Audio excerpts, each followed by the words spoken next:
Abramos nossas Bíblias na carta de Paulo aos Colossenses, capítulo 1. Colossenses, capítulo 1. Nós iremos expor do verso 24 até o verso 29. E do capítulo 2, do verso 1 até o verso de número 3. Colossenses, capítulo 1, do 24 até o 29.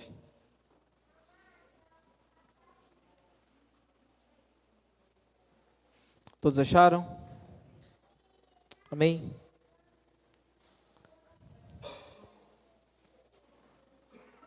Amém, irmãos? Tranquilo? Irmã Maria Campos e seu Manuel. Esses dois são os meus dois pais na fé.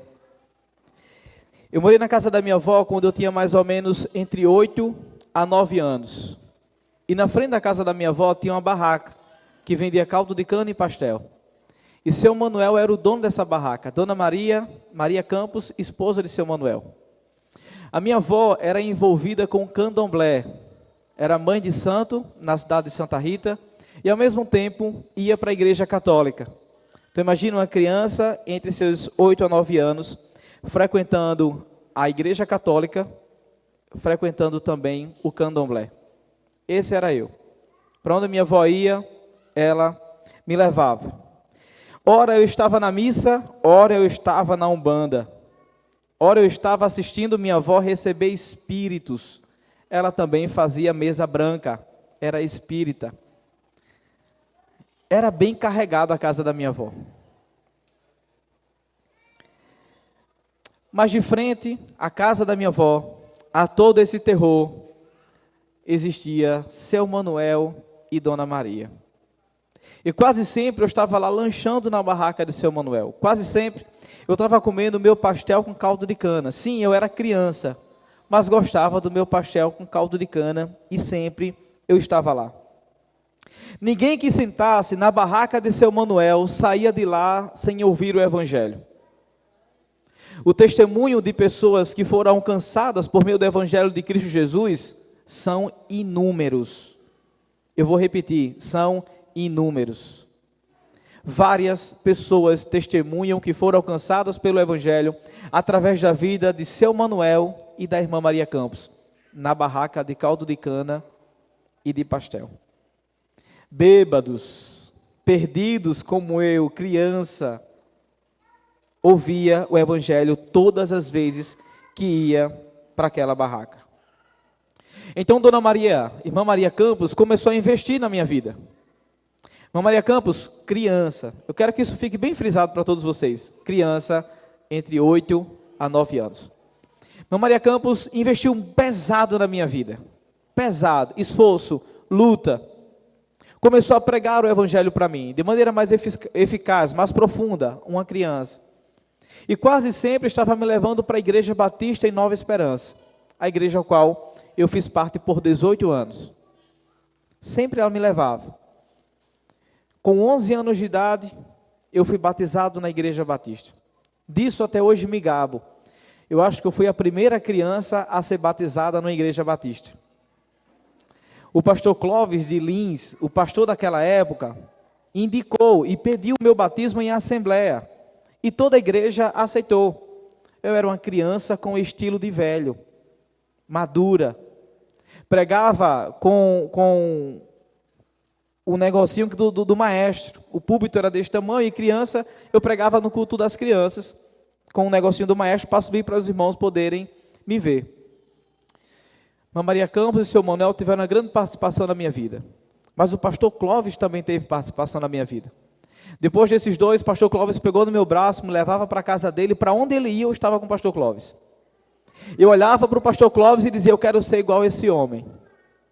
Ele pregava, ele compunha música, ele cantava, no culto de doutrina ele pegava o seu violão e com as músicas feitas para a sua igreja local, ele mesmo estava cantando e fazendo culto. Ele saía na rua para evangelizar, ele disciplinava a igreja. Eu dizia, eu quero ser como esse homem. Sempre almejei ser como o pastor Clóvis. A partir disso, então, Deus colocou o desejo no meu coração pelo ministério. Ainda criança, eu queria ser como aquele homem. E isso foi se desenvolvendo com o decorrer do tempo. Isso foi sendo confirmado com o decorrer do tempo também na perspectiva da igreja. Antes, quase padre. Sim, eu fui coroinha. Antes, quase um macumbeiro ou pai de santo. Antes, um quase espírita. Hoje, por causa dos esforços de 2 irmãos, um crente no Senhor Jesus, lavado e remido pelo seu sangue. Então, louvo a Deus, porque no passado, houve pessoas que investiram em mim. Eu louvo a Deus, porque no passado, teve gente que gastou sua vida e não guardou o tesouro precioso que eles receberam. Não esconderam o tesouro precioso dentro de suas casas e dos seus corações, mas muito pelo contrário. Eles distribuíam esse tesouro na barraca de graça. Eles distribuíam esse tesouro para qualquer bêbado e perdido que chegava naquele lugar. Glória a Deus pela vida de seu Manuel e da irmã Maria Campos. O texto de hoje nos mostra justamente Paulo falando de toda a sua luta e de todo o seu esforço, para que através do Evangelho homens sejam aperfeiçoados e sejam apresentados em perfeição diante de Cristo Jesus. Esse é basicamente o papel da irmã Maria Campos, de seu Manuel, do pastor José Clóvis de Lins e de Paulo, apresentar todo homem perfeito a Cristo Jesus. Leiamos Colossenses capítulo 1, do verso 24 até o verso 29. Diz assim um texto sagrado: agora me alegro em meus sofrimentos por vocês, e completo no meu corpo o que resta das aflições de Cristo, em favor do seu corpo, que é a igreja. Dela me tornei ministro, de acordo com a responsabilidade por Deus a mim atribuída, de apresentar a vocês plenamente a palavra de Deus. O mistério que esteve oculto durante épocas e gerações, mas que agora foi manifestado a seus santos. A ele quis Deus dar a conhecer entre os gentios a gloriosa riqueza deste ministério, que é Cristo em vocês, a esperança da glória. Nós o proclamamos, advertindo e ensinando a cada um com toda a sabedoria, para que apresentemos todo homem perfeito em Cristo. Para isso eu me esforço, lutando conforme a sua força, que atua poderosamente em mim. Capítulo 2, verso 1 e 3, por favor. Ele continua: quero que vocês saibam quanto eu estou lutando por vocês, pelos que estão em Laodiceia e por todos os que ainda não me conhecem pessoalmente. Esforço-me para que eles sejam fortalecidos em seu coração, estejam unidos em amor e alcancem toda a riqueza do pleno entendimento, a fim de conhecerem plenamente o mistério de Deus, a saber, Cristo. Nele estão escondidos todos os tesouros da sabedoria e do conhecimento. Até aqui. Oremos ao Deus mais uma vez. Senhor, nós queremos te agradecer por esse momento em que estamos diante da tua palavra, exposta e revelada a todos nós. Queremos pedir o auxílio do teu Espírito Santo. Nos conduza, Senhor. Nós precisamos do Senhor e nós carecemos do Senhor. Faça isso conosco, em nome de Cristo Jesus. Amém. A carta aos Colossenses, irmãos, foi escrita por Paulo, e essa é uma certeza. Mas Paulo não é a pessoa que plantou a igreja em Colossos. Quem planta a igreja em Colossos é um irmão chamado Epáfras. E quem é Epáfras? Epáfras é alguém que, quando Paulo esteve em Éfeso, ouviu o evangelho. Saindo de Éfeso, viaja para essa cidade distante chamada Colossos, e lá planta essa igreja. Então nós podemos dizer que Epáfras era o pastor dos Colossenses, quando Paulo escreve essa carta. Então, enquanto Epáfras estava com essa igreja, plantando essa igreja e pastoreando essa igreja, houveram alguns falsos mestres, trazendo algumas heresias para dentro dessa igreja. O que faz com que Epáfras veja a complexidade do assunto e viaje até onde Paulo está, em Roma, aprisionado. E chegue para Paulo e peça auxílio sobre tudo isso. E é nesse sentido que Paulo então escreve a carta aos Colossenses. Primeiro, para dar uma resposta sobre todos esses falsos ensinamentos e essas heresias que os falsos mestres estavam tentando implantar dentro da igreja dos Colossenses. E depois, Paulo falará com firmeza em toda a carta da suficiência de Cristo Jesus e também sobre a pessoa de Cristo Jesus.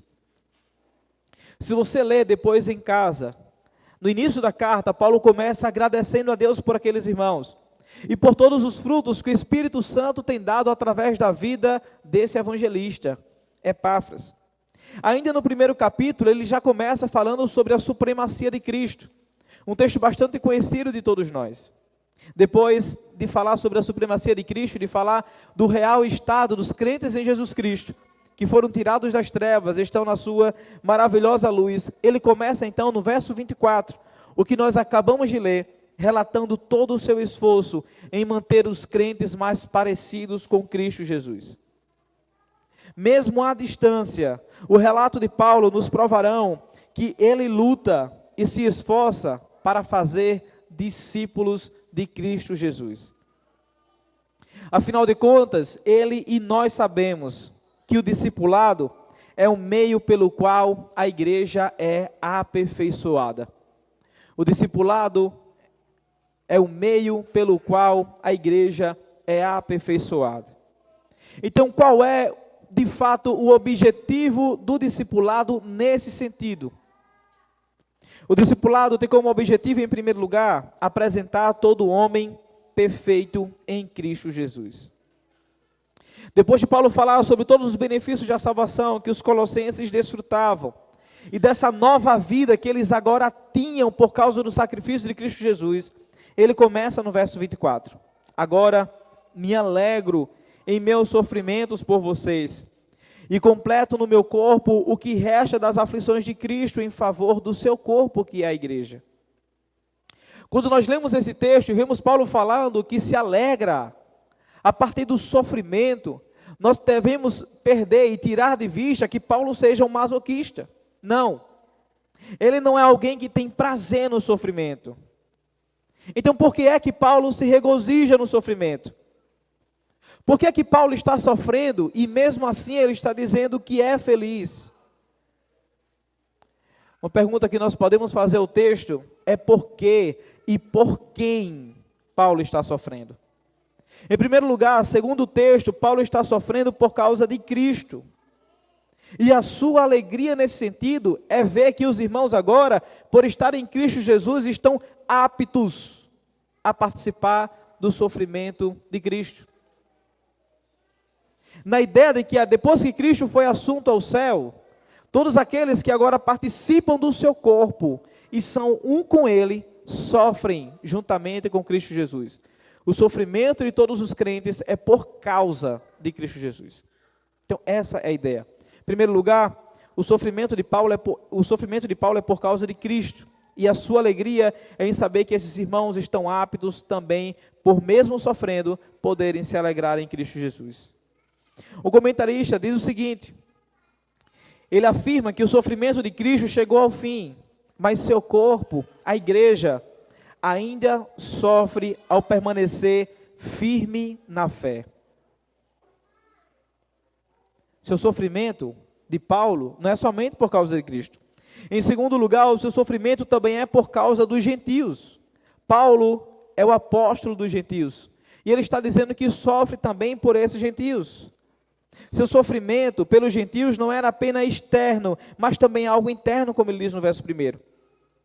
Ele sofria pelos gentios por causa de todas as perseguições que os gentios estavam enfrentando, mas se alegrava por saber que os gentios estavam aptos, por causa de Cristo Jesus, a sofrer.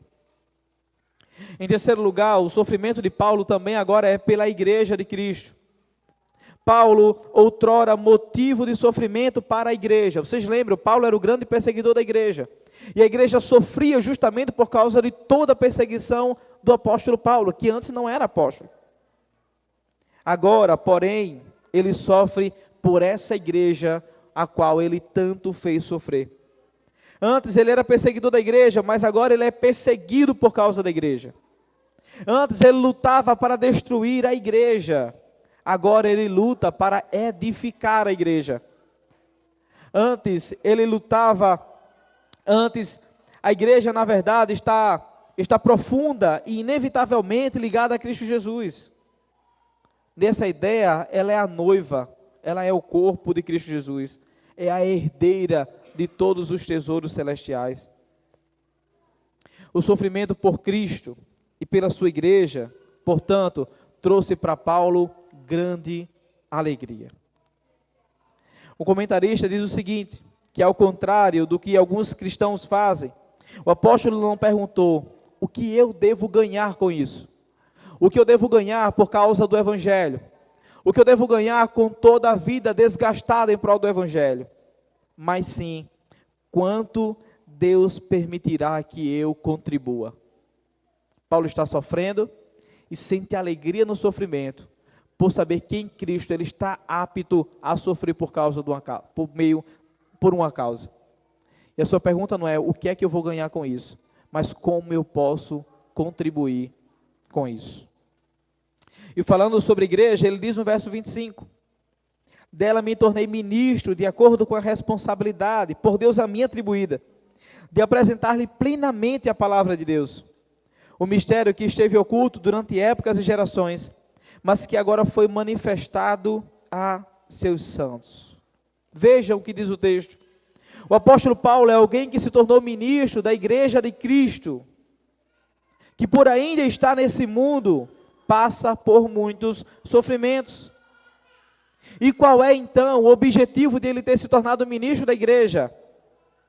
Apresentar plenamente a palavra de Deus aos crentes em Jesus Cristo. O objetivo de Paulo em se tornar ministro é apresentar plenamente a palavra de Deus. Paulo aqui não é apenas um servo, traduzido por diácono de Cristo, mas também um servo da igreja. Ou seja, Paulo é um servo de servos. Vocês têm noção do que é isso? É ser servos de servos. É não se ver numa posição acima dos demais, mas servir os servos desse reino.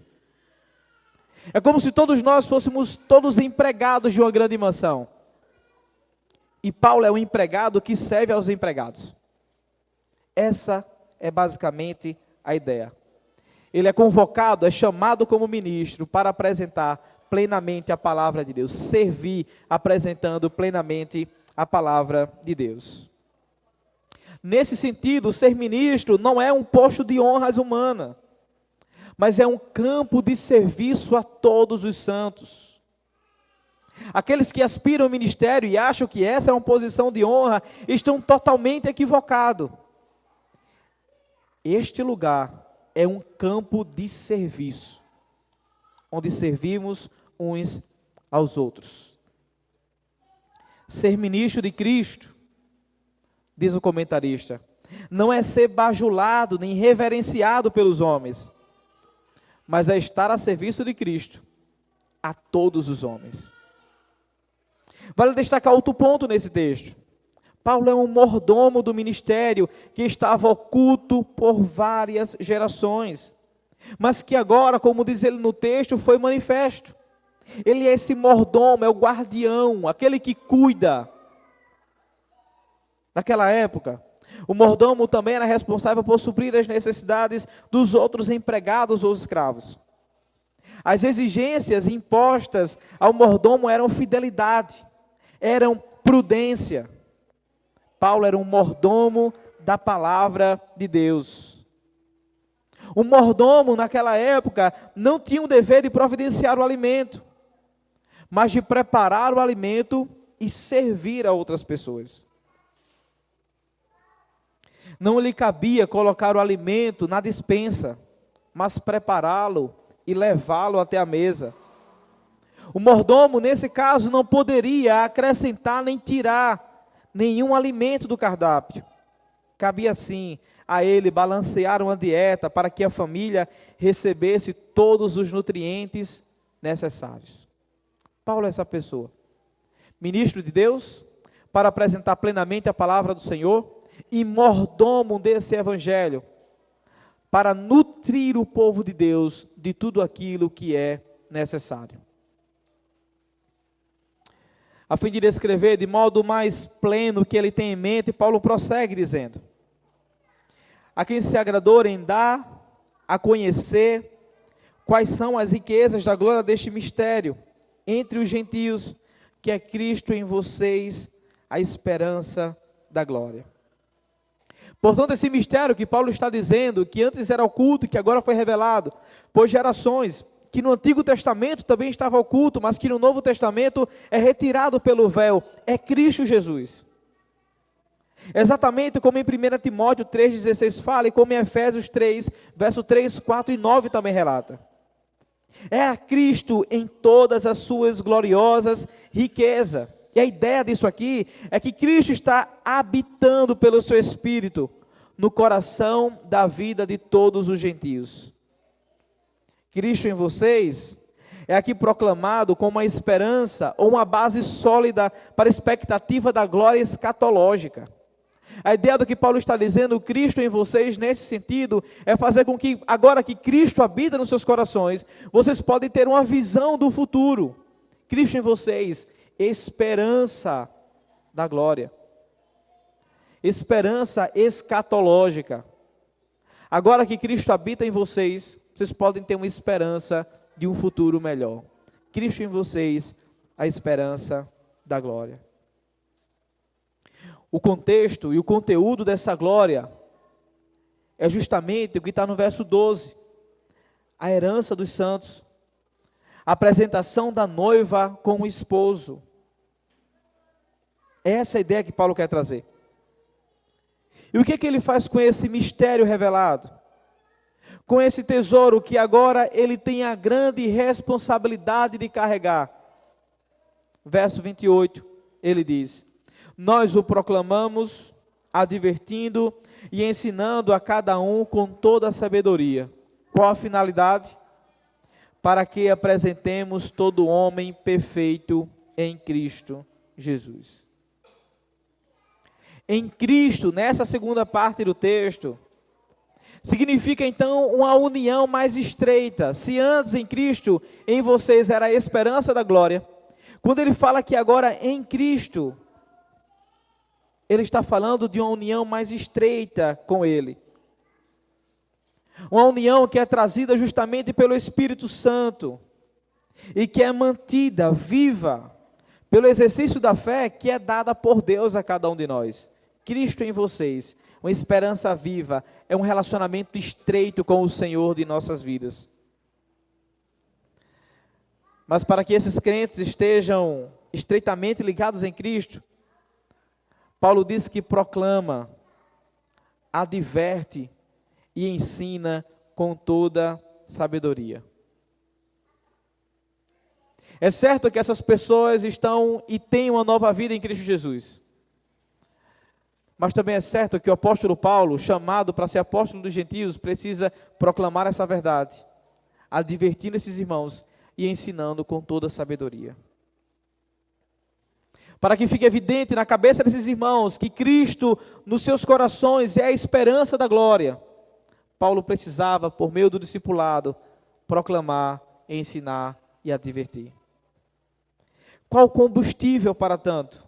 Verso 29 ele diz: para isso eu me esforço, lutando conforme a sua força que atua poderosamente em mim. Para isso eu me esforço, lutando conforme a sua força. Perceberam isso? É nítido que na primeira parte do texto tem a participação de Paulo.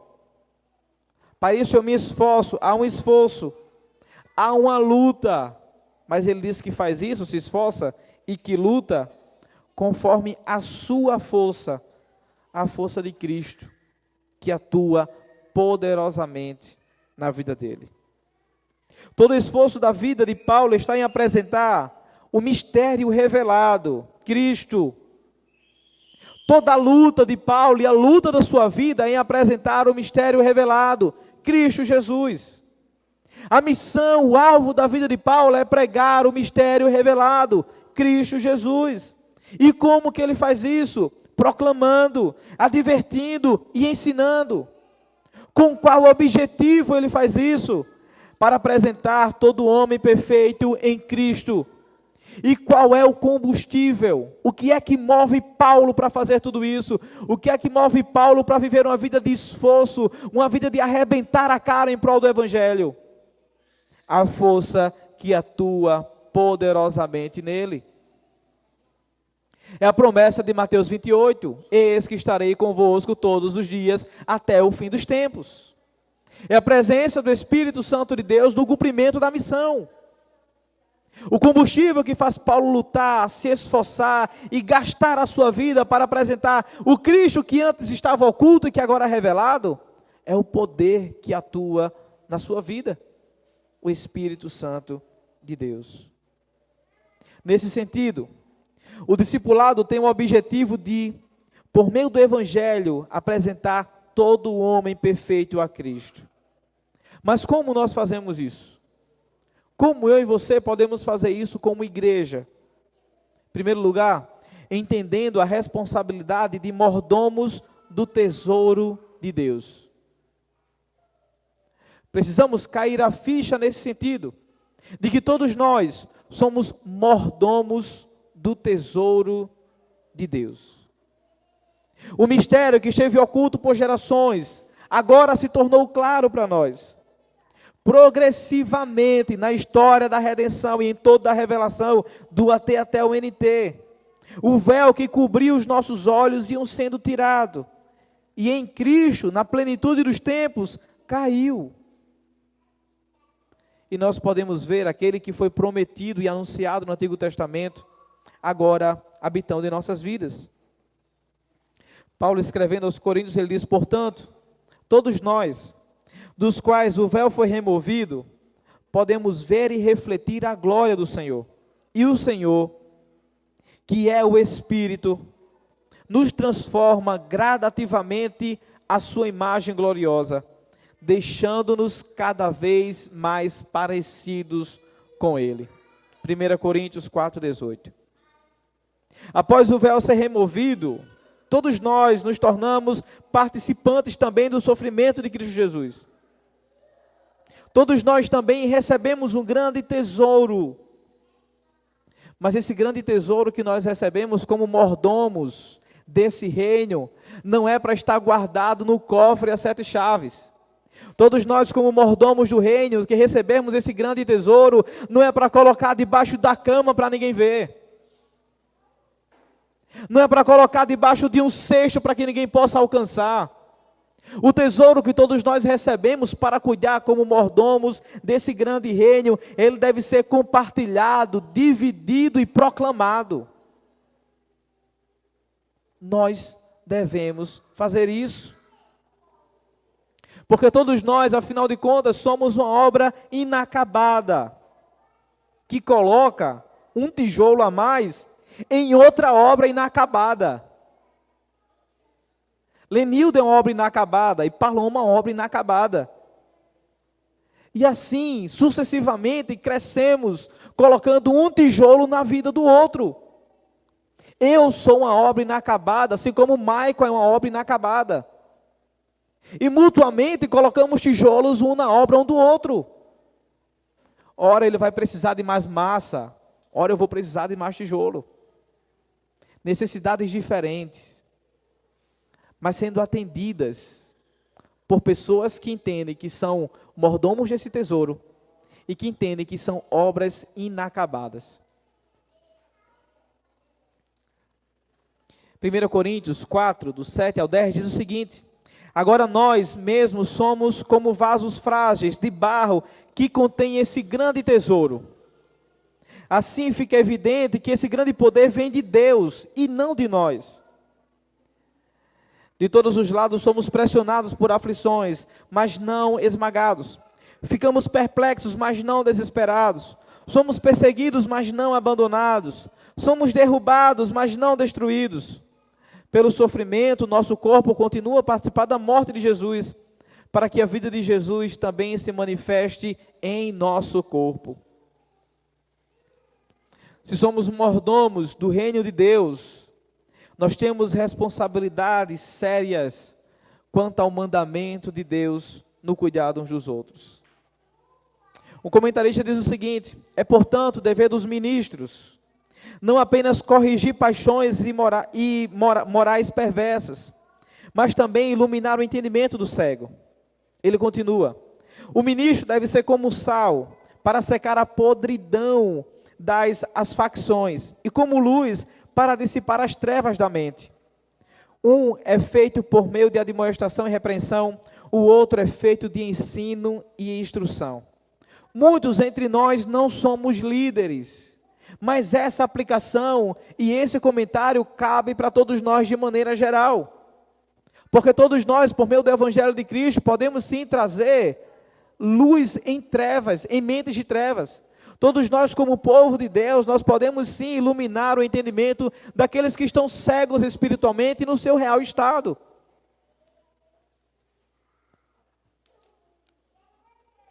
Entendendo que somos mordomos de um tesouro raro e que, como obras inacabadas, também contribui com a construção uns dos outros, nós devemos ter em mente um objetivo, a ideia de que tudo isso é para apresentar crentes perfeitos em Cristo. Cada tijolinho na vida um do outro, como obras inacabadas, apresentando e dando esse tesouro que nós recebemos como mordomos desse reino, é para que juntos apresentemos uns aos outros como crentes perfeitos em Cristo Jesus. Por que isso é importante? Porque se o caráter de Cristo estiver sendo formado em crentes, por meio da proclamação, admoestação e ensino, cada crente aqui nessa igreja andará com a perspectiva da glória futura. Cada crente, recebendo então esse tesouro que é Cristo Jesus, andará com esperança na glória. A expressão de Paulo é: o mistério foi revelado para vocês. Possuindo Cristo agora, tenham esperança. Esperança em quê? Tenham esperança na glória. Todos nós somos homens feitos de carnes, com lutas inimagináveis. Sofremos e às vezes padecemos. Do que precisamos? Precisamos de crentes que, por meio do Evangelho, por meio do ensino da doutrina bíblica, por meio da admoestação, proclama a mensagem de Cristo e encha nossos corações de esperança. Precisamos exortar uns aos outros, admoestar uns aos outros e proclamar esse Evangelho uns aos outros. Para que toda vez que estivermos esmurecendo, tenhamos esperança na glória. Estamos estudando que o discipulado é o meio pelo qual a igreja é aperfeiçoada. E vemos em primeiro lugar que o objetivo do discipulado é apresentar todo homem perfeito em Cristo.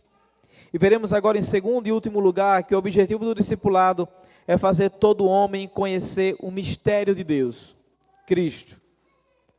Na divisão que nós acabamos de estudar, Paulo afirma o quanto tem gastado forças, se dedicado, gastado energia para proclamar o Evangelho àqueles que são discípulos de Cristo Jesus.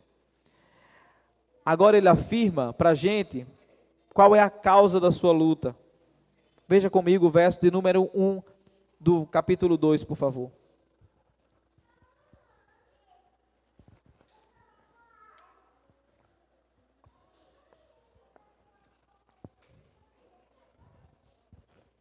Quero que vocês saibam quanto eu estou lutando por vocês, pelos que estão em Laodiceia e por todos os que não me conhecem pessoalmente. Esforço-me para que eles sejam fortalecidos em seu coração, estejam unidos em amor e alcancem toda a riqueza do pleno entendimento, a fim de conhecerem plenamente o mistério de Deus, a saber, Cristo. Nesse sentido do que nós acabamos de ler, Paulo não apenas sofre, ele não apenas desempenha o seu papel de mordomia de pregar o mistério de Deus. Paulo também trabalha. Ele diz também: me fadigo, esforçando-me. A ideia no grego aqui é de agonia, é de agonizar. Ele está dizendo: eu também me agonizo. Ele se gasta ao máximo. Ele se agoniza ao máximo possível, segundo a sua eficácia, segundo a energia que opera nele, o Espírito Santo que está habitando nele. As expressões esforça-me e luta, diz o comentarista, fazem parte do vocabulário atlético. E eu acho que nós vimos isso agora nas Olimpíadas que se encerrou hoje. e se refere justamente ao esforço vigoroso de um corredor para vencer a corrida. O termo agonia que Paulo usa vem dessa palavra grega. Outro comentarista diz o seguinte, que a ilustração atlética por trás dessa palavra enfatiza o trabalho missionário de Paulo, com todo o seu esforço decorrente, a sua exigência incansável e as suas lutas contra todos os tipos de oposições, recusos. Mais uma vez, por meio de tudo isso, ficará claro para todos nós o que está por trás do trabalho e do esforço do apóstolo Paulo. E o que é que está por trás de tudo isso? Seu esforço é para que eles, continua o verso 3, sejam fortalecidos em seu coração, sejam unidos em amor e alcancem toda a riqueza do pleno conhecimento de Deus. E por que Paulo se esforça tanto para suprir as necessidades do crente nesse aspecto? Para que eles conheçam plenamente Cristo Jesus. A preocupação de Paulo então, e todo o seu esforço, toda a sua luta, nessa ideia de agonia, nessa ideia de cumprir essa grande maratona cristã,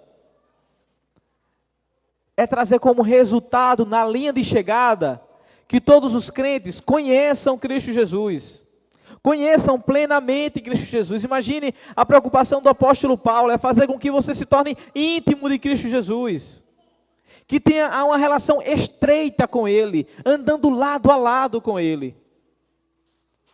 Paulo não está correndo nessa corrida, nessa luta em prol dos seus ideais, mas ele está correndo e ele vê como resultado na linha de chegada, crentes conhecendo plenamente Cristo Jesus. E ele fala, para isso eu me esforço, para isso eu trabalho, para isso eu vivo essa agonia.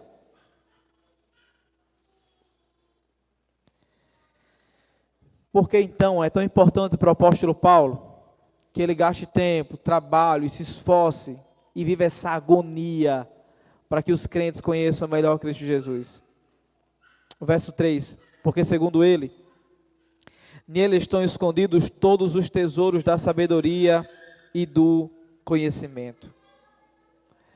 Se os colossenses e os gentios conhecessem a Cristo Jesus, nesse caso, eles não precisavam e não deviam buscar em nenhuma outra fonte de felicidade ou de santidade fora de Cristo Jesus.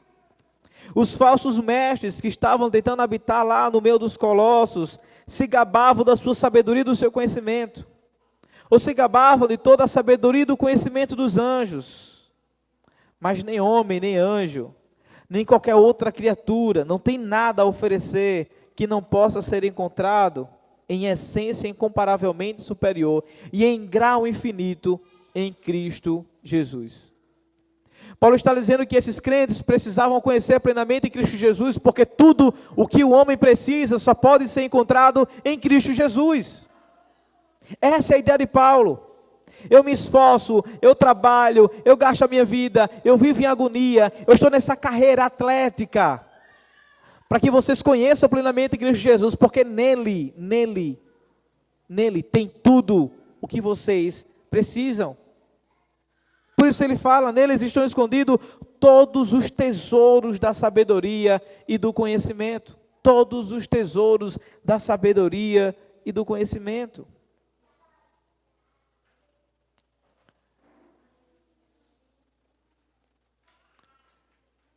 Em Cristo, Paulo está dizendo, todos esses tesouros estão guardados. Quando ele diz que quer que eles conheçam plenamente, eles estão dizendo assim, tendo esse entendimento, venham e descubram-nos e se enriqueçam por intermédio de Cristo. Conheçam plenamente Cristo, descubram quem é Cristo e se enriqueçam por intermédio dele. Eu acho que nesse sentido, a luta de Paulo também deve ser a nossa luta.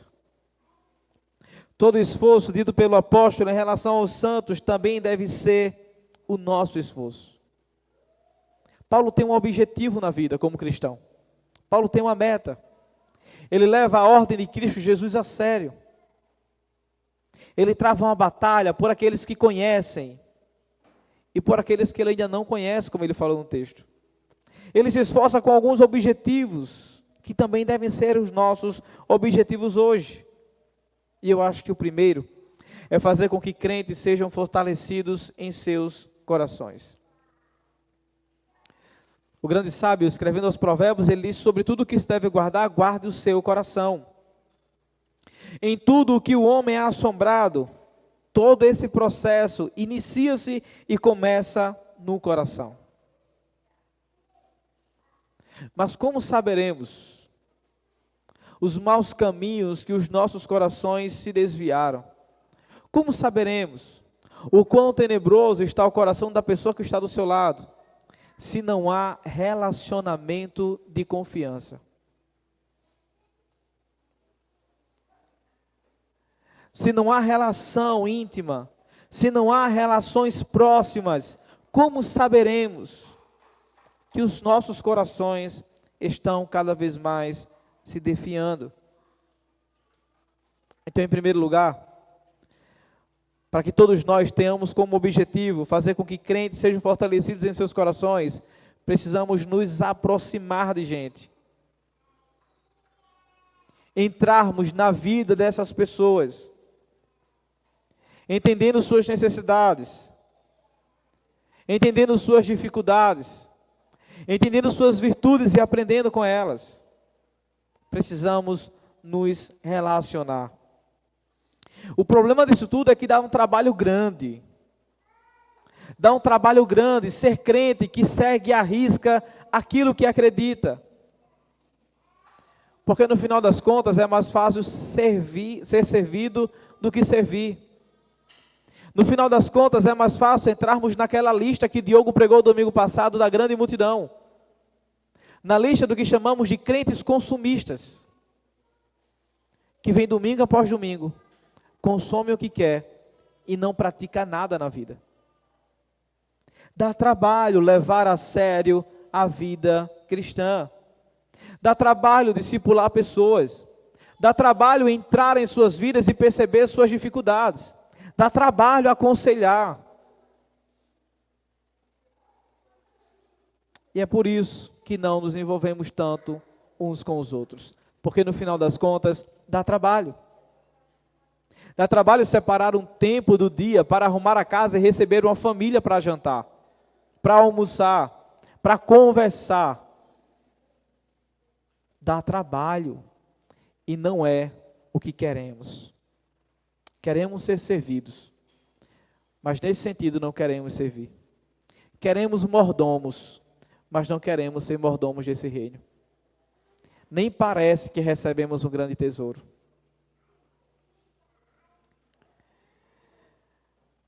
Um outro objetivo que Paulo tem é fazer justamente com que aqueles irmãos fossem unidos em amor. E mais uma vez, esse também deve ser o nosso objetivo. Todos nós que fomos unidos pelo amor de Cristo Jesus em Deus, agora somos também unidos uns aos outros no mesmo corpo, o corpo de Cristo. Isso nos torna um só corpo, e não um corpo com membros repartidos. Nesse sentido, é natural, ou deveria ser natural, que amássemos uns aos outros. Esse deve ser também um objetivo de vida que nós devemos fazer.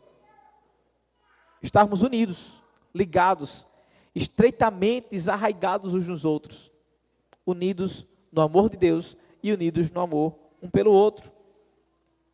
Um terceiro objetivo de Paulo, que também deve ser o nosso, é fazer com que todos os crentes alcancem todo o conhecimento de Cristo. Porque, como disse Paulo, nele está todo o tesouro. David Hellman, no seu livro Discipulando com a Bíblia, ele fala para a gente que nós precisamos identificar em que ponto está cada crente. Para que então, depois de identificado em que ponto está cada crente, nós atuarmos com as Escrituras. Há aqueles que não são crentes e que precisam, nesse sentido, ser evangelizados. Esses serão discipulados tendo o primeiro contato com a palavra. Há aqueles que são neófitos, novos convertidos, e que precisam então do leite materno. Aqueles que já passaram do leite materno, já não são mais neófitos, já são um pouco maduros, eles precisam então de doutrina sólida cristã. E há outros que já são maduros na igreja de Cristo Jesus, e que agora precisam capacitar outras pessoas, a fim de discipularem uns aos outros, para trazerem maturidade para o meio da igreja. Eu sempre me pego com essa parte do livro de David Helm. Sempre me pego com ela. Porque olhar em que fase nós estamos da fé é importante. Sabermos em que ponto estamos da fé é importante. Quem somos nós nesses aspectos? Neófitos, maduros, ou maduros que já capacitam outros à maturidade? É óbvio que nós não vamos chegar à plena maturidade. É óbvio que dia a dia, mês a mês, semana a semana, juntos vamos progredindo em prol à maturidade, mas que não chegaremos 100% à maturidade. Mas é necessário olharmos uns para os outros, entendendo o ponto da fé, em que ponto aquela pessoa está na fé, para que assim nós possamos nos aproximar e ajudá-lo a subir mais um degrau na maturidade cristã. É assim que fazemos, irmãos. Ninguém deve caminhar sozinho. Todos nós devemos identificar em que passo aquela pessoa está e caminhar ao lado dela para que ela avance mais um passo. Se ela tem dificuldade com questões basilares da fé, nós devemos oferecer para ela tais nutrientes. Como mordomos desse tesouro, nós pegamos aquilo que já está pronto e oferecemos tais nutrientes. Se a pessoa precisa de mais maturidade, nós oferecemos a doutrina bíblica, algo mais profundo. Saímos do arroz com feijão, vamos para o cuscuz, uma coisa mais forte. Se ela já está madura, ela agora precisa capacitar outras pessoas à maturidade. Mas a igreja funciona desse jeito. É jovens andando com velhos, crianças andando com os mais novos, adolescentes andando com os mais velhos. Eu andei com velho a vida toda. Pense numa virtude de você andar com gente velho. Adoro gente velho. Terminava o culto na igreja batista, eu não ia conversar com jovem não. Eu estava agarrado com os velhos da minha igreja. Eu estou falando velho com todo o carinho do mundo, irmãos. Todo o carinho do mundo. Porque é assim que a vida é feita. Se eu andar com gente que já está comigo aqui, eu não vou aprender nada. Vou pegar uma pessoa que está casada há 40 anos, passou por tudo que a vida dá de casamento, e vou ouvir um pouco dessa pessoa. É assim que a gente faz. Não dá para andar sozinhos. Não dá para andar sozinhos. Aos jovens da nossa igreja, procure os idosos da nossa igreja, façam visitas. Ouçam suas experiências. Eles têm muito a nos ensinar. Muito a nos ensinar. E aos idosos da nossa igreja, nos procurem, vamos caminhar juntos. Aos adolescentes, procurem uns aos outros, procurem os pais. Façamos isso juntos, irmãos. Eu sei que é difícil quebrarmos uma cultura de comodismo. Eu sei que é difícil quebrarmos uma cultura de ser cristãos consumistas. Mas juntos vamos dar o primeiro passo. Vamos dar o primeiro passo. Vamos decidir. Como diz um amigo meu da IPBE, vamos querer. Vamos querer, não vamos ficar só no papel não, vamos querer isso. Vamos querer avançar como igreja. Vamos querer avançar no aspecto de aperfeiçoamento mútuo uns dos outros. Saindo daqui, já olha como é que vai ser a agenda da semana. Eu vou visitar fulano, eu vou visitar ciclano, eu vou chamar aquela família para receber na minha casa. Eu vou começar um discipulado com ela quinzenalmente, eu vou criar um plano para acompanhar ela, vou andar lado a lado, façam isso. Vamos fazer isso. Eu não consigo dar conta da igreja sozinho. Não consigo. Hora ou outra alguém vai ficar desassistido, porque eu não consigo. Não dou conta. Então vamos fazer isso juntos. É papel da igreja fazer tudo isso.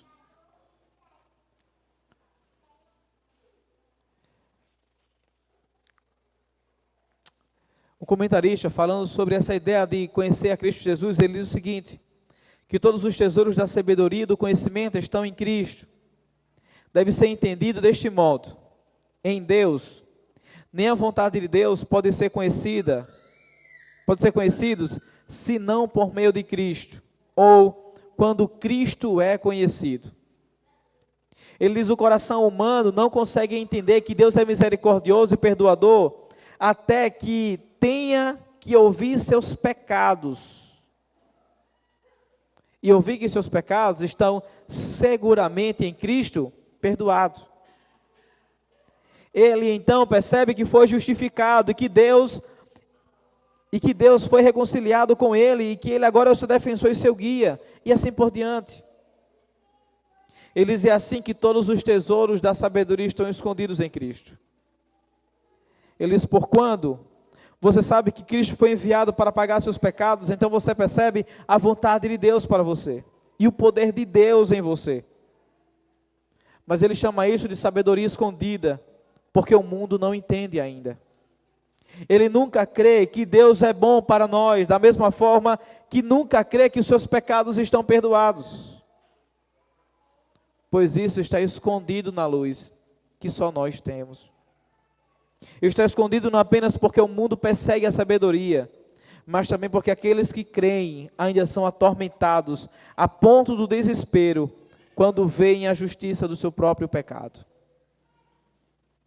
Nesse sentido, irmãos, do que esse comentarista fala, ele está dizendo que ninguém vai saber o quanto que foi perdoado se ninguém falar aos seus ouvidos. Ninguém vai saber o quanto está assegurado em Cristo se ninguém lhe afirmar ao coração constantemente. A luta e o esforço de Paulo é para que todo crente conheça todo o mistério de Deus, Cristo Jesus. Esse é o grande objetivo do discipulado. Fazer com que discípulos de Cristo se moldem cada vez mais à imagem dele. Sejam cada vez mais parecidos com Cristo, com todos os seus aspectos de compaixão, misericórdia e amor uns pelos outros. Fazer com que crentes olhem para Cristo e vejam nele a suficiência para todas as suas lutas e todos os perigos dessa vida. O objetivo então do discipulado na igreja é nutrir crentes nessa vida, para se encontrarem com o seu noivo na eternidade, com roupas de santidade. Por isso o nosso papel, não sei se você já foi em algum açude, Santa Rita tinha açude, eu ia muito quando era criança. O nosso papel é como lavandeiras de açude, aquelas que estão assentadas à beira do rio. Nós pegamos o crente com todas as suas roupas sujas, olhamos onde mais deve ser esfregado e aplicamos o evangelho na sua sujeira, apontando o pecado e apontando o amor que Cristo tem em perdoar o seu pecado. Exortamos e advertimos que aquela sujeira deve ser limpa pela pedra fundamental da igreja. Então juntos nós esbofeteamos o nosso coração e o coração dos crentes com o evangelho. Esprememos e apertamos com carinho os crentes trôpegos e vacilantes, para que no final olhemos e vejamos a pureza de Cristo estampada no seu caráter. E para que juntos possamos declarar: Cristo em nós, a esperança da glória. Se não fosse o Senhor, onde eu estaria agora? Se Deus não tivesse usado o seu Manuel e irmã Maria Campos, quem seria João Paulo hoje? Glória a Deus, que por graça usou dois crentes verdadeiros, que tendo o maior tesouro do mundo, não esconderam de mim, mas entregaram para uma criança. Porque eles sabiam que eles não podiam fazer nada, mas o dono do palácio podia mudar a minha vida. Glória a Deus que me expuseram todo o amor desse Deus em Cristo e tudo que esse Cristo fez na vida deles. Glória a Deus porque esse casal nunca pensou só neles, nunca teve a sua casa para si, mas eles viam sempre como que o reino poderia crescer e como que eles poderiam contribuir para que o reino crescesse e avançasse. A casa deles era um ponto de encontro para crentes e não um lugar para eles repousarem a cabeça. Quem seria você se o evangelho não tivesse lhe alcançado? Um beberrão nas praças da vida, um adúltero de carteirinha, um católico amante dos ídolos. Quem seria você? Que bom que todos nós recebemos o bilhete da salvação. E que te chamou para participar desse reino de amigos, o qual nós podemos chamar de nosso reino. Porque tem um rei que nos permite ser chamado de nosso Deus. E que por causa do seu Filho nos permite ser chamado de nosso Pai. Como pode alguém que recebeu tal tesouro de graça, não dar também de graça aquilo que recebeu? Lutemos e nos esforcemos para fazer dessa igreja discípulos mais parecidos com Cristo Jesus. Cristo não nos chamou para a inatividade do seu reino, mas nos chamou para sermos suas mãos e os seus pés nesse mundo perdido. Façamos isso e cumpramos então o nosso papel de mordomos no reino de Deus. Feche seus olhos, curve sua cabeça e respondam a Deus em oração por aquilo que vocês acabaram de ouvir.